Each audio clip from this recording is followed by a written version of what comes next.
Ormai è solo questione di ore prima dell'apertura dei seggi elettorali per il referendum sulla creazione o meno dei comuni autonomi di Venezia e Mestre. Dopo i dibattiti, gli incontri, le manifestazioni e anche le polemiche, si va quindi alle urne che saranno aperte dalle 7 del mattino fino alle 23. Le modalità di voto rimangono le medesime di ogni altra consultazione elettorale. Si vota quindi negli stessi seggi di sempre, naturalmente presentandosi muniti di tessera elettorale e di un documento d'identità.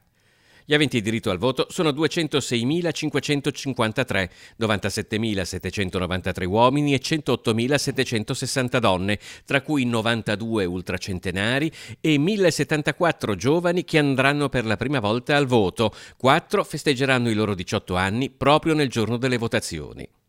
Si tratta di un referendum consultivo per il quale è richiesto si rechi alle urne il 50% più uno degli aventi diritto al voto.